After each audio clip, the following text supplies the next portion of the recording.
दोस्तों, क्या अरविंद केजरीवाल संसद में पहुंचकर इस सरकार की नाक में दम कर सकते हैं? क्या अरविंद केजरीवाल अपनी राजनीति को एक बिल्कुल नए सिरे से शुरू कर सकते हैं? दरअसल एक खबर आज सुबह से न केवल सोशल मीडिया में बल्कि मेन स्ट्रीम मीडिया में, न्यूज़ चैनल्स में, अखबारों में छाई हुई है कि अरविंद केजरीवाल संसद से अपने राजनीतिक सफ़र की एक नई शुरुआत कर सकते हैं। दोस्तों, अगर ऐसा हुआ तो ये मोदी और अमित शाह को कितना परेशान कर सकता है, और अगर ऐसा हुआ तो ये इंडिया गठबंधन को संसद में कितना मजबूत कर सकता है, सब कुछ मैं आपको तफसील से बताऊंगी। लेकिन पहले पूरी खबर आपके सामने रख देती हूँ। दोस्तों, सुबह से सोशल मीडिया में और मेन स्ट्रीम मीडिया में खबर चल रही है। खबर के मुताबिक संजीव अरोड़ा, जो कि पंजाब से आम आदमी पार्टी के राज्यसभा सांसद हैं, उनकी जगह केजरीवाल को ऊपरी सदन में भेजा जा सकता है। ऊपरी सदन यानी कि राज्यसभा में। रिपोर्ट में ये भी कहा गया है कि सूत्रों ने बताया है कि पंजाब से आम आदमी पार्टी के 6 और राज्यसभा सांसद हैं जिन्होंने केजरीवाल को अपनी सीट की पेशकश की है। हालांकि केजरीवाल ने अभी इस पर कोई फैसला नहीं लिया है, लेकिन रिपोर्ट्स के मुताबिक आने वाले वक्त में लुधियाना पश्चिम सीट से जो विधानसभा चुनाव होना है, दोस्तों पंजाब के लुधियाना पश्चिम में अभी विधानसभा चुनाव उपचुनाव होना है, तो विधानसभा उपचुनाव में आम आदमी पार्टी के संजीव अरोड़ा पंजाब की राजनीति में डेब्यू कर सकते हैं। हो सकता है कि वो पंजाब की राजनीति में डेब्यू कर लें और उनकी सीट से, उनकी राज्यसभा सीट से अरविंद केजरीवाल राज्यसभा पहुंच जाएं। अगर ऐसा होता है दोस्तों, तो देश की राजनीति एक बहुत इंटरेस्टिंग पड़ाव में आ जाएगी। यकीन जानिए, जब जब संसद चलती है हाल के सालों में, पिछले 1-1.5 साल की अगर मैं बात करूं, तो देश बड़े इंथ्यूजियाज्म से, बड़े एक्साइटमेंट से देखना चाहता है कि विपक्ष का नेता क्या बोल रहा है।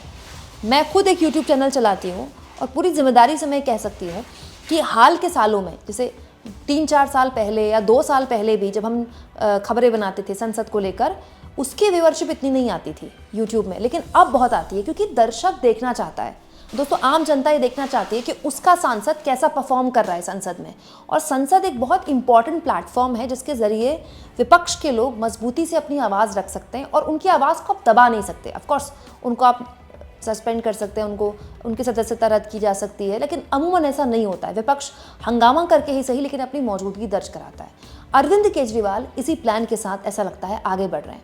दोस्तों, बहुत से लोगों ने दावा किया कि अरविंद केजरीवाल जब दिल्ली में चुनाव हार गए तो वो कोप भवन में चले जाएंगे, वो उनके राजनीतिक भविष्य का पता नहीं क्या होगा, अरविंद केजरीवाल खत्म हो गए। लेकिन ऐसा नहीं है।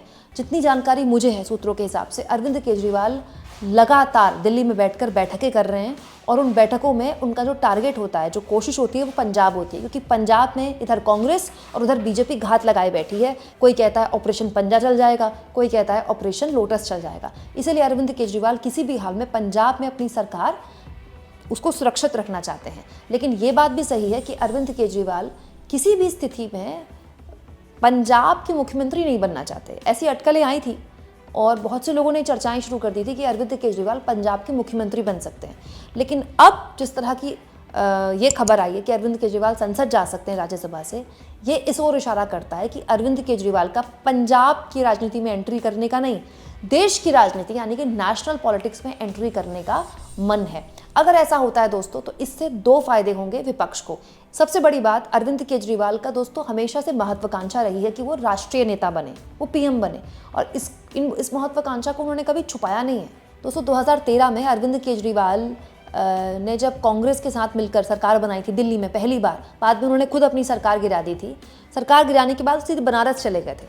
वाराणसी में उन्होंने मोदी के खिलाफ चुनाव लड़ा था। 1 लाख वोट मिला था उनको। चुनाव भले ही हार गए थे, लेकिन 1 लाख वोट मिलना अपने आप में बहुत बड़ी बात होती है।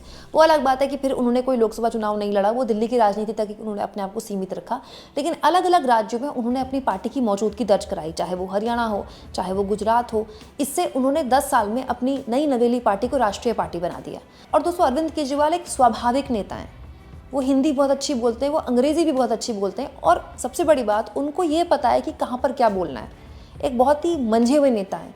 जो लोग बोलते हैं ना कि अरविंद केजरीवाल मिनी मोदी हैं, वो बिल्कुल सही बोलते हैं। अरविंद केजरीवाल और नरेंद्र मोदी की राजनीति ऑलमोस्ट एक जैसी लगती है।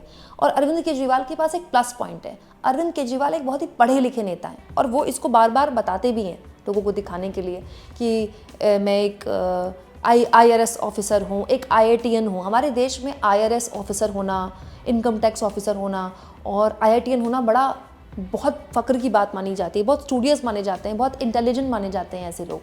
अरविंद केजरीवाल जब संसद में जाएंगे तो उनकी वो झलक भी दिखाई देगी। वो ना केवल एक अच्छे वक्ता के तौर पर अपनी मौजूदगी दर्ज कराएंगे, बल्कि पढ़े लिखे समझदार एक ऐसे नेता के तौर पर अपनी मौजूदगी दर्ज कराएंगे जिसने दिल्ली में लंबे वक्त तक सरकार चलाई है। दूसरा फायदा दोस्तों जो इंडिया गठबंधन को होगा संसद में, वो होगा अरविंद केजरीवाल की बुलंद आवाज़।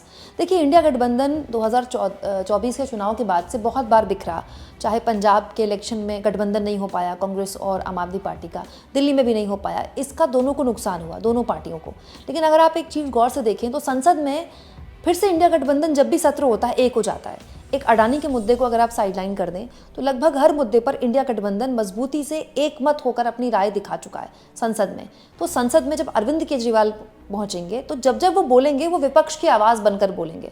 वो केवल दिल्ली के नेता या पंजाब के नेता के तौर पर नहीं बोलेंगे, वो देश के अलग अलग मुद्दों पर बोलेंगे। अरविंद केजरीवाल के आतंकवाद को लेकर, पाकिस्तान को लेकर क्या विचार हैं, या फिर अरविंद केजरीवाल की आर्थिक क्या विजन है देश की समस्याओं को लेकर, या अरविंद केजरीवाल के सांप्रदायिक सौहार्द को लेकर क्या विजन है, इसको लेकर खुलकर वो कभी नहीं बोले दिल्ली की राजनीति की मजबूरियों की वजह से। लेकिन अब वो बोल सकते हैं।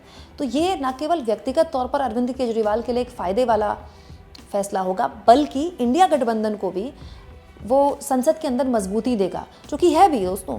अब देखिए, दिल्ली जीत जाए बीजेपी, चाहे जीत जाए हरियाणा, चाहे जीत जाए महाराष्ट्र, सच्चाई तो ये है ना कि मोदी जी की सरकार सांसदों पर चल रही है। और इस वक्त लोकसभा के अंदर जितना विपक्ष मजबूत है, इतना बहुत कम आज़ाद भारत में हुआ है। बहुत मजबूत है विपक्ष।